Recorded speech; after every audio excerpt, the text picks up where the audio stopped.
はい、こんにちは、てんぱぱです。今日はこんな感じで、はい、コトコトーンのキースイッチであるネオホワイトスイッチをご紹介していきたいと思います。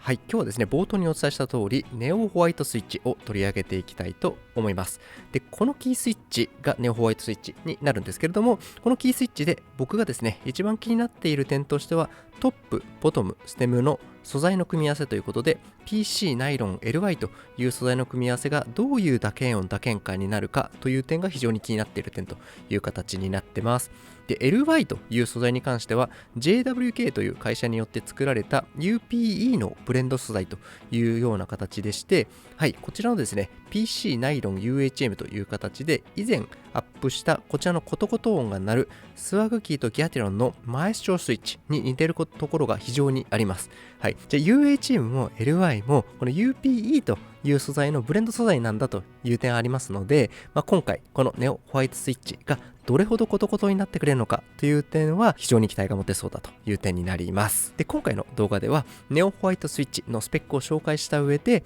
キースイッチ単体の音、そしてキーボードに取り付けた時の音、そして良い点悪い点、最後に総合評価という流れで進めていければと思いますので、ぜひ最後まで動画をご覧になっていただいて、ゲットしたいと思うスイッチがどうかという判断をしてもらえればと思います。ちなみに電波 TV ではこんな感じで新しいキースイッチを含めたキースイッチの紹介定期的に行っていますので、見逃させってならないように、ぜひチャンネル登録いただいて、最新情報をチェックいただければと思います。それでは本編スタートです。はい、それでは早速外観見ていければと思いますけども、ネオホワイトという風に名付けられているようにですね、全て全部ホワイトという形で白色をしているという感じです。真っ白というよりはちょっとくすんだ白にはなってますけども、白色のキースイッチという感じです。で、裏に関しても、はい、こんな感じでピンとなってますので、安定感があるキースイッチなんじゃないかなという風に思ってます。それではスペック、まずご覧になってみてください。はい、まずスペックですね。プライスのところは1個あたり 0.25 ドルという形でタイプがリニアとなってます。で、トップハウジングが PC、ボトムハウジングがナイロン、ステムが LY という形になっていて、冒頭にお伝えした通りになってます。で、LY は先ほども言いましたけども、UPE という素材のブレンド素材で、JWK という会社が作っているものになっているという形です。で、スプリングが 21.4mm のダブルステージとなっています。で、ダブルステージなので、少しずつですね、徐々に重さを感じるような面白いキースイッチの感触になっているというところが特徴的かなと思います。で、トータルトラベルは 3.6mm、ボトムアウトフォースは 58g、ファクトリールーブはイエスという感じです。で、ルブに関してなんですけども、はい、これがこのキースイッチのですね、分解した写真になっておりまして、見ていただいてわかるように、このスプリングのところはですね、ダブルステージになっているのがわかるかなと思います。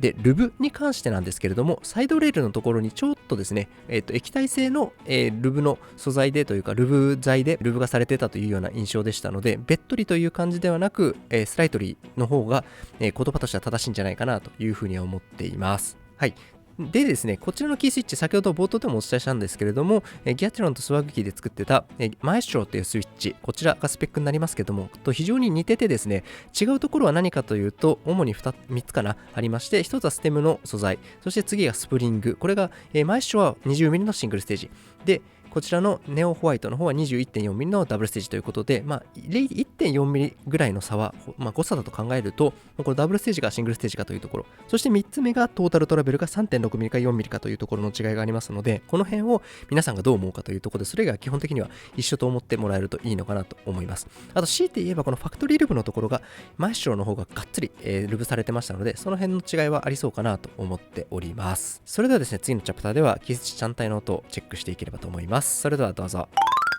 はい。それではですね、ここからはキースイッチ単体の音ということで、音を聞いていければと思います。で、まず、こちらですね、キースイッチ単体の音を聞いていただいた後に、キーキャップを取り付けた音も聞いてもらえればと思いますので、キーキャップに関しては、SA プロファイルとチェリープロファイルのものを取り付けたもので聞いてもらえればと思います。さらに、せっかくなのでということで、マエストロスイッチとですね、比較をしていければと思いますので、まず最初は、このネオホワイト単体で聞いていただいて、その後にネオホワイトからマエストロという形でこの比較をですねやってもらえればと聞いてもらえればと思いますので、お楽しみにどうぞチェックしてみてください。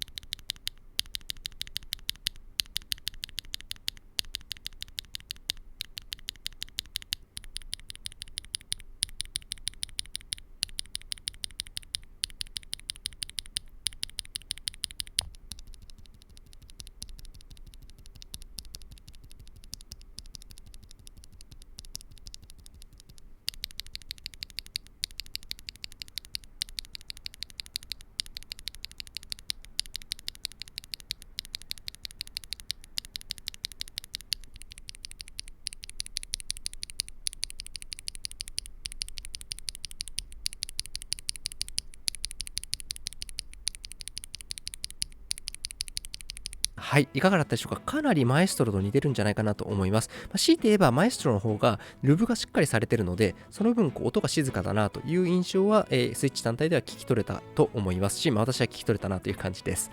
で、スプリングのカシャンカシャンっていう音はですね、ほとんど聞こえませんので、その辺の部分は安心していただければと思いますし、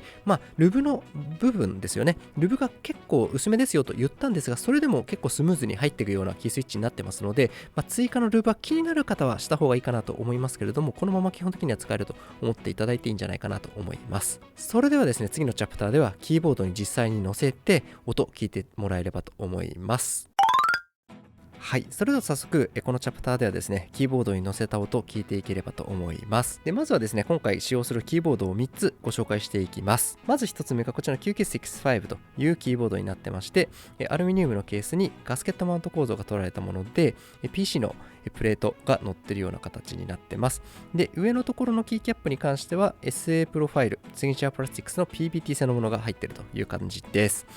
で、こちらに関しては BM40 というキーボードになってまして、ポセイドンというアルミニウムのケースにブラスプレート、真鍮のプレートが入ってます。で、その上にはセラキーという、はい、こちらのキーキャップになるんですけども、セラミック製のキーキャップ、チェリープロファイルになりますが、これが載っているという形です。3つ目なんですけども、これがブランク V7 ですね。こちらのキーボードになりますけれども、こちらの方がアルミニウムのケースにスチールのスイッチプレート、そしてゴーストジャッジという、はい、こちらになりますけれども、のチェリープロファイルのキーキャップが取り付けられているというような形になってますので、この3つで聞いていければと思います。これは PBT 製ですね、になっているという感じです。はい、それで先ほどのキースイッチ単体のところでも聞いていただいたんですけども、せっかくなので、このですね、ネオホワイトのキースイッチとマエストロのキースイッチをキーボードに載せた時も比較していければと思いますので、まず最初にネオホワイトで全部聞いていただいた後にその後比較という形で、ネオホワイトの後マエストロという形でですね、聞いてもらえればと思いますので、盛り盛りの内容になりますけれども、ぜひ楽しんでみてください。それではどうぞ。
はい、いかがだったでしょうか。ここからですね、プランドコンズという形で、いい点悪い点、私の感想も踏まえて、しっかりお伝えしていければと思っております。でまずは、いい点ということなんですけど、2つあるかなと思ってまして、まず1つ目は、このですね、コトコトというキースイッチの音をですね、非常に堪能できるというのが、このキースイッチのいいところなんじゃないかなというふうに思ってます。先ほどのキーボードに載せた時の音、キースイッチ単体の時の音、聞いていただいても分かったと思うんですけども、非常にコトコトっていう音がですね、出てくるようなキースイッチになってますので、その点は非常にいいんじゃないかなと思ってます。でぶっちゃけこのマエストロのキースイッチともほぼ一緒、素材が本当に似てるので一緒だなというところで迷ってしまう部分はあるかなと思うんですけれども、ここはちょっと総合評価のところでお伝えできればと思いますが、いずれにしてもすごく似てるという点は確実に言えるかなと思ってます。そして2点目なんですけれども、このダブルステージを感じられるというところは確実にあるかなと思ってまして、特に SA プロファイル、こういう背の高いですね、キーキャップを取り付けられているキーボードに載せた時には、このダブルステージをしっかり感じられるような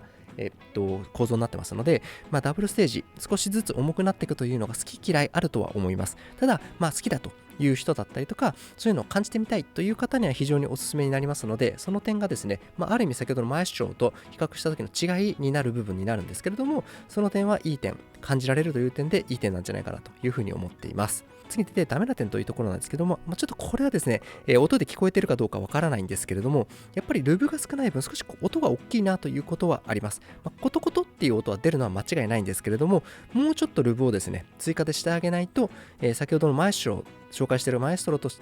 較したときに音が少し大きめになってきますので、このハイピッチとかって高音低音の話ではなく、音が大きいという意味の大きいということなんですけども、とはいえ少しちょっとうるさめかなと思いますので、その辺気になる方は嫌なんじゃないかなというところが、自分でやってみての感想という形になっていて、悪い点というところに入れさせていただいたという感じです。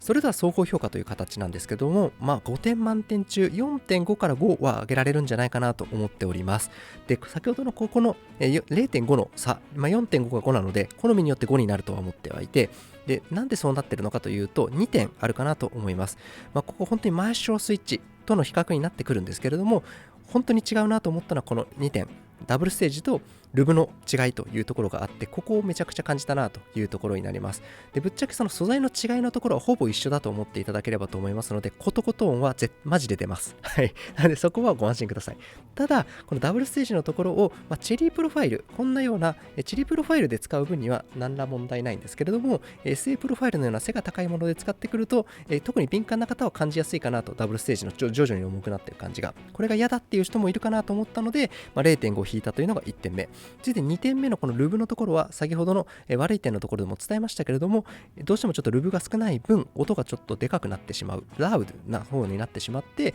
それが嫌だなという人はいるのかなと思います。ただここはですね、自分で追加でルブをしてあげることによって解消できる部分ではあるかなと思いますので、必要にしてやってあげれば、ある意味マエストロスイッチのダブルステージバージョンという風に感じられるのかなと思いますので、その辺は自分の好みでっていう感じかなと思ってます。ただですね、安さで言うとこのネオホワイト安さ 0.25 ドル1個あたりになります。一方でマエストロスイッチは 0.45 になるので、例えばですけど、このネオホワイト買って自分でルブするとか自分でスプリング変えてしまえば、ある意味マエストロになるといえばマエストロになるので、そこのところは好みかなとは思いますけれども、いずれにしても総合評価としてはめちゃくちゃ高いし、めちゃくちゃいいキースイッチだなと思ってますので、コトコト音好きですっていう方はですね、ぜひ手に取っていただいて、せっかくであればマエストロスイッチと比べていただくのはいいんじゃないかなと思います。で、私今回スワグキーというところで買ってますけれども、KP リパブリックというところでもですね、購入できるようになってますので、ちなみに KP リパブリックは、こんな感じで安く買う方法を私は紹介してますし、クーポン一覧のところにクーポンついてますので、初めての方が使えるですね。なので、もし、場所を気にしないという方は、KP リパブリックさんでも購入できますので、そこで購入していただいて、使ってみるのもいいんじゃないのかなとは思います。それでは最後にということで、今回の動画面白かった、役に立ったという場合には、ぜひいいねボタン、コメント、ぜひよろしくお願いします。あとはチャンネル登録の方もですね、ぜひよろしくお願いします。今後もね、パパ TV ではこんな形で、キースイッチの紹介、定期的に行っていきますので、見逃したぜってならないように、ぜひチャンネル登録していただければと思いますし、またですね、過去に上げた動画に関しては、上のところに再生リストを載せておきますので、チェックいただければと思います。あとはこういうテーマで、こういうキースイッチ紹介してほしいとかあれば、ぜひコメント欄からお寄せいただければと思いますので、ぜひ引き続きよろしくお願いしますという形です。それでは本日は最後までご覧になっていただいてありがとうございました。また次の動画でお会いできればと思います。さようなら。